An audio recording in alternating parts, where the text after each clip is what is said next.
Hello, everyone. It is IT Chill here.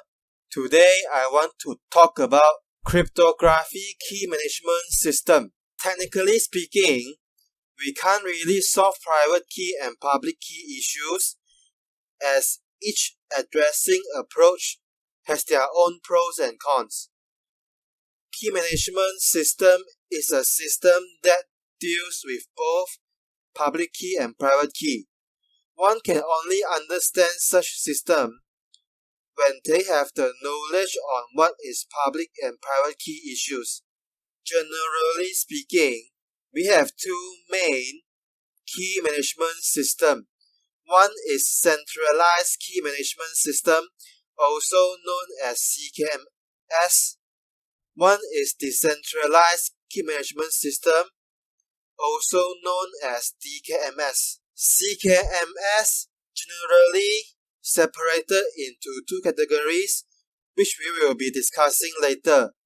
The word centralized refers to the cryptographic keys managed and stored on servers which are owned by a single entity or party. Perhaps the best real-life examples of the first type of CKMS could be seen in common file storage services.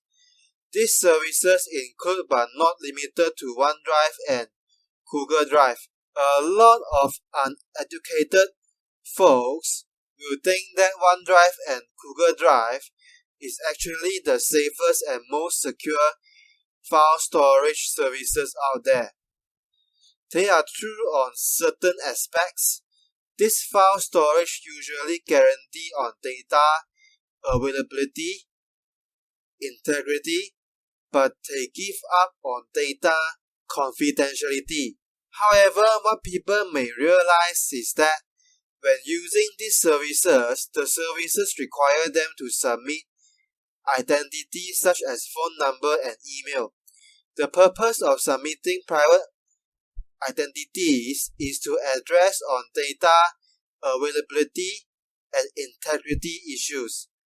I am using file storage as an example to introduce first type of CKMS.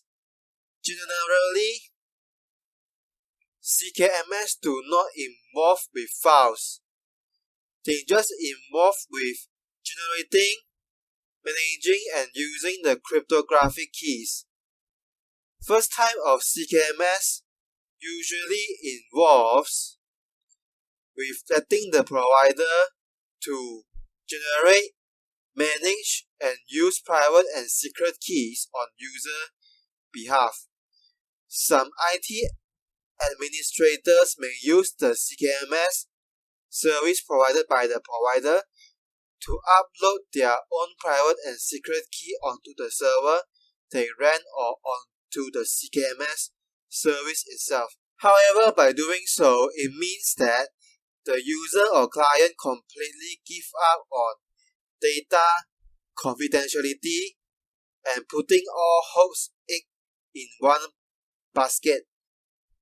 In addition of doing so, it means that the user or client also completely give up on data sovereignty. The reason behind such action usually revolves around ease of use and do not want to manage on these problematic cryptographic keys.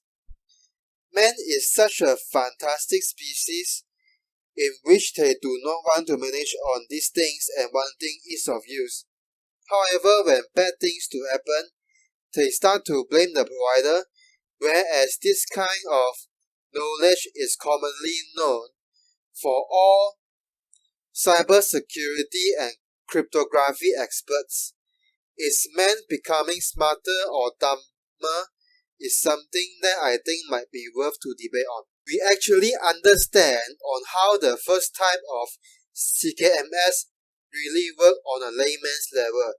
By using the concept of first type of CKMS, one just need to assume that in second type of CKMS, IT administrators or users submit only public key to a server or provider.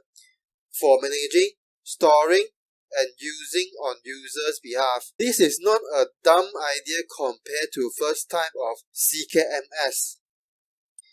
This actually guarantees on 25% of all the data confidentiality aspects because the provider may change the public key of the users or administrators without them noticing. The other reasoning behind this is that there could be data leakages or breaches which again may change the public key of the users or administrators without them noticing. I hope that viewers can understand on both types of CKMS in a layman's perspective. The actual concept is very technical as to how it works as a whole. I will leave that for you to discover by your own. DKMS usually involves with not letting the provider to generate, manage and use cryptographic keys on user behalf. For general public, DKMS seems to be something that only criminals will use. However, if you do understand cryptography and KMS, key management system as a whole, you will realize that statement is false and not really accurate. DKMS, though as nice as it sounds, but still it also has unsolvable public and private key issues. I will be giving two types of examples. First type of example uses only pure DKMS in whatever services they are providing. Second type of example uses portion of DKMS and portion of second type of CKMS. First type of real-world examples include blockchain, Tor deep web, Tor browser, Tor dark web, and all sorts of cryptocurrencies.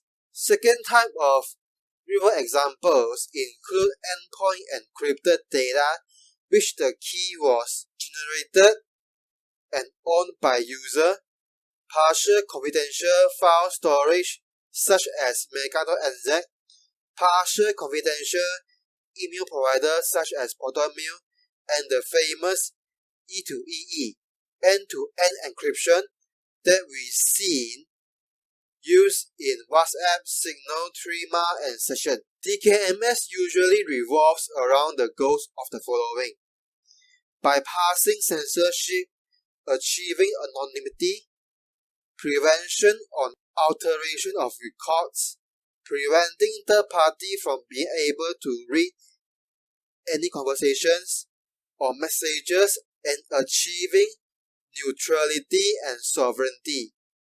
There could be more goals to DKMS, but for the time being, I was severely limited by my understanding towards DKMS. That is all for this video. Thank you very much.